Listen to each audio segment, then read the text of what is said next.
মমতার জমানায় রাজ্যে নৈরাজ্য, মুর্শিদাবাদ জ্বলছে, রেলপথ সড়কপথ অবরুদ্ধ হচ্ছে, প্রতিবাদের নামে গুন্ডামি চালাচ্ছে একাংশ। আর মমতা বন্দ্যোপাধ্যায় মুখ্যমন্ত্রী কোনো যোগসূত্র না থাকলেও এর সঙ্গে এসআইআরকে মিলিয়ে দেওয়ার চেষ্টা করছেন, নিশানা করছেন বিজেপির দিকে। পাল্টা জবাব দিয়েছে পদ্ম শিবিরও।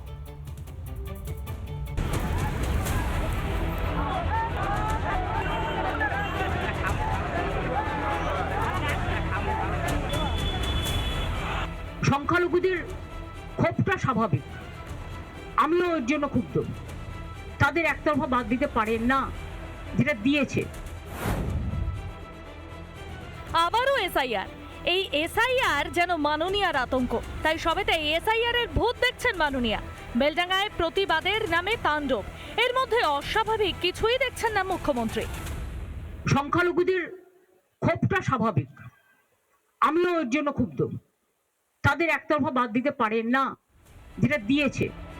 তাণ্ডবে দীর্ঘক্ষণ অবরুদ্ধ জাতীয় সড়ক, বন্ধ হয়ে যায় রেল যোগাযোগ। পরিস্থিতি সামাল দিতে ডাহা ফেল করেছে মমতার পুলিশ, অথচ মোদ্দা ঘটনায় না ঢুকে সুকৌশলে টেনে আনলেন এসআইআর প্রসঙ্গ।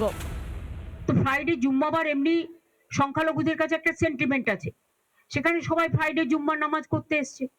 এখানে কেউ কেউ যদি তার রাজনৈতিক চরিতার্থ করবার জন্য উস্কে দেয়, এসআইআর থেকে উস্কানি সব টানলেন, বেলডাঙ্গার ঘটনায় মূল প্রসঙ্গ এড়িয়ে গেলেন। সংখ্যালঘুদের ক্ষোভটা স্বাভাবিক, আমিও এর জন্য ক্ষুব্ধ। তাদের একতরফা বাদ দিতে পারেন না, যেটা দিয়েছে। আচ্ছা, কোন স্বার্থে লাগাতার এসআইআর এর বিরোধিতা করছেন মাননীয়া? ভোট ব্যাংকে ধস নামার ভয়ে? মমতাকে পাল্টা বিঁধেছে বিজেপি।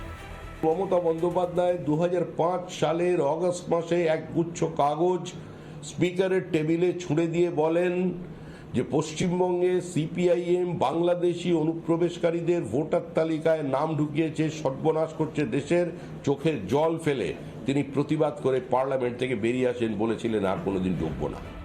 সিপিএম এর সেই ভোট ব্যাংক তো ঝুলিতে পড়েছিলেন মমতা, তাদের ধরে রাখতে চরম নির্লজ্জ তোষণ চালিয়ে গিয়েছেন।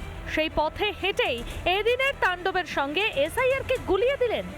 জনতা কিন্তু সব দেখছেন, তা কি বুঝতে পারছেন মাননীয়া? রিপাবলিক বাংলা।